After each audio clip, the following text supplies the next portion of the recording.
क्या कुछ चुनिंदा गद्दारों की वजह से पूरे मुस्लिम समुदाय को गाली देना सही है? क्या पूरा का पूरा कश्मीर करप्ट है?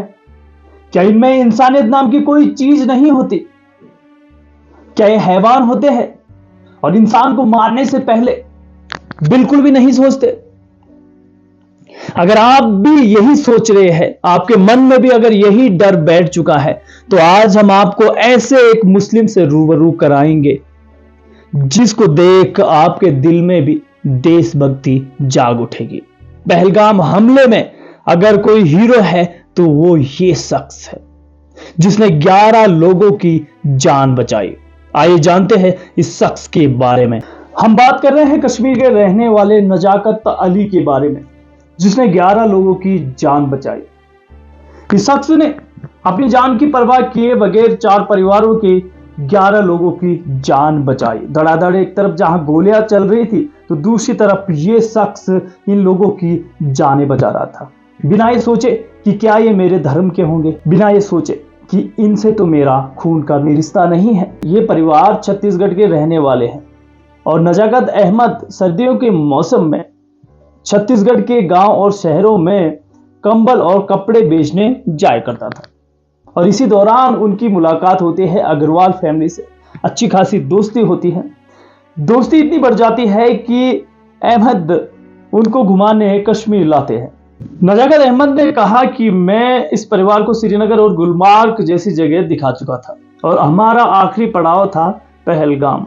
वो इसलिए कि उसके नजदीक ही मेरा गांव भी है और मैं परिवार की खातिरदारी करना चाहता था। हम 12 बजे पहलगाम पहुंच चुके थे और वहां ये परिवार हंसी खुशी घूम रहा था। करीब 2 बजे मैंने उनसे कहा कि हमें अब जाना चाहिए, लेकिन उन्होंने कहा कि हम कुछ और फोटोज लेना चाहते हैं। लेकिन अचानक तभी कुछ गोलियों की आवाज आई।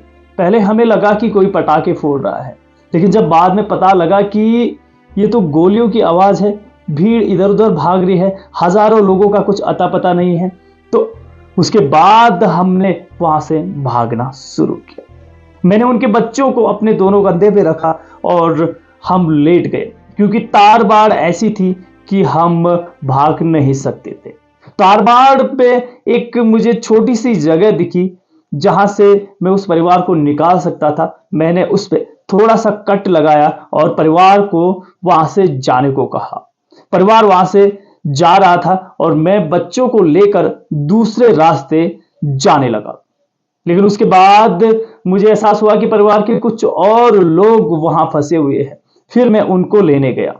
इस दौरान मेरे मामा के लड़के की भी इस भगदड़ में मौत हो चुकी थी, लेकिन मेरा ध्यान सिर्फ उस परिवार पे था। मैंने उस परिवार को वहां से सुरक्षित निकाला और बचा लिया।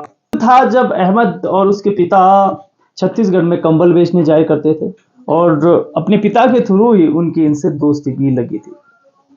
जरा सोचिए कश्मीर के उन गरीब लोगों के बारे में जिनकी रोजी रोटी ही इन टूरिज्म की वजह से चलती थी, जो अपने छोटे छोटे व्यापार करते थे।